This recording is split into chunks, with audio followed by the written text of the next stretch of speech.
Olá, este é o Literatura Miojo. E hoje falaremos sobre a obra Ilíada, de Homero. Mas com um olhar um pouco diferente, né? Vamos explorar alguns pontos, alguns temas marcantes, usando como base uma análise e uma tradução clássica brasileira, sabe? Aquele material que a gente recebeu.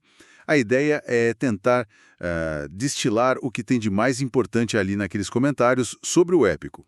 Exato. Em vez de só recontar a história, que muitos já conhecem, né? A gente vai ver como essa análise específica, como ela joga luz sobre a fúria, a honra, o destino, esses grandes temas.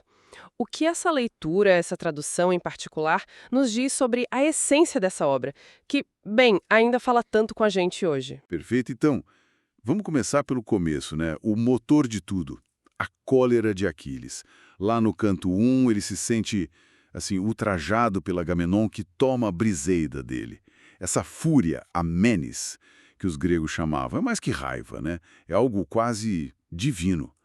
Como que essa análise que a gente está usando aborda essa explosão inicial?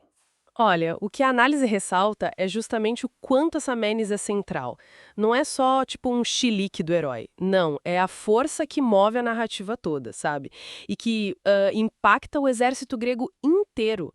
E a análise aponta muito como os deuses entram na história logo de cara.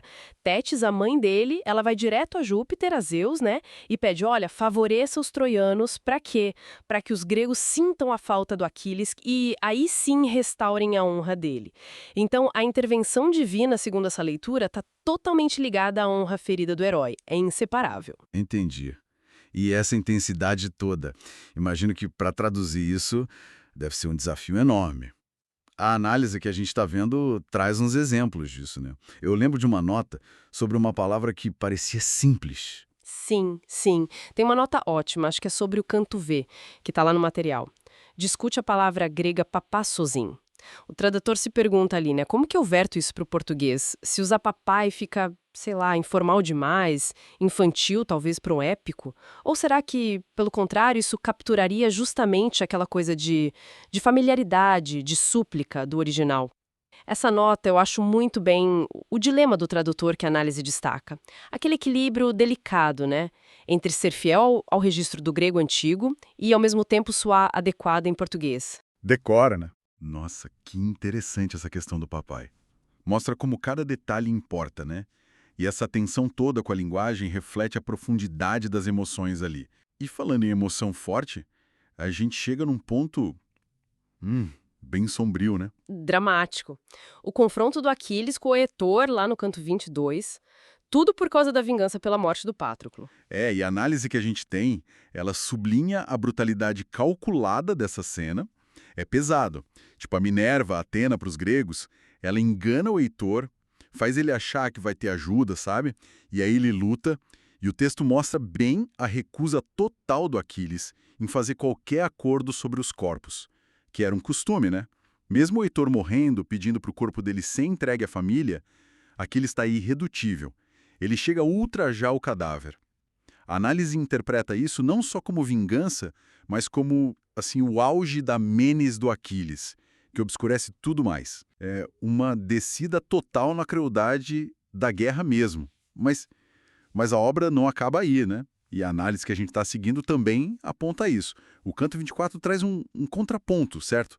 A visita do Príamo, o rei de Troia, lá na tenda do Aquiles. Exatamente. E a análise dá um peso enorme para esse momento. Diz que é crucial para a complexidade da obra e do próprio Aquiles. O velho rei Príamo, guiado por Mercúrio Hermes, ele entra escondido na tenda do assassino do filho para quê? Para suplicar pelo corpo. E ele apela para a memória do pai do Aquiles, o Peleu, e funciona. O material que a gente viu destaca muito isso. Aquiles vendo o Príamo ali, lembra do próprio pai, lembra do Patroclo, e os dois choram juntos, o rei pelo filho, o herói pelo pai e pelo amigo. É muito forte. Nossa, é um momento de humanidade ali, no meio da carnificina, né? Totalmente inesperado. E aí Aquiles cede, devolve o corpo do Heitor, dá uma trégua para os funerais. Sim. E a análise posiciona essa cena como um espelho do começo do poema, sabe? Se começa com a fúria que desumaniza, termina com um ato de compaixão, que restaura, nem que seja por pouco tempo, a humanidade, mesmo entre inimigos mortais. Mostra que até aquele herói consumido pela ira, ele é capaz de empatia. É uma leitura que essa análise que a gente tem parece valorizar bastante. Então, resumindo um pouco, o que essa análise mais aprofundada da Ilíada, vista por essa tradução e esses comentários, o que ela deixa pra gente? Ela meio que nos confronta com a complexidade da honra, o peso da perda, a força da cólera, divina humana, e como heroísmo e crueldade podem, assim, morar na mesma pessoa, né? Pois é, isso levanta uma questão final, eu acho. Talvez a mais importante que essa análise ajuda a gente a pensar. Como que esses temas tão antigos, glória na guerra, vingança, deuses intervindo, o luto dos pais, como que isso ainda conversa com a gente hoje? Sabe?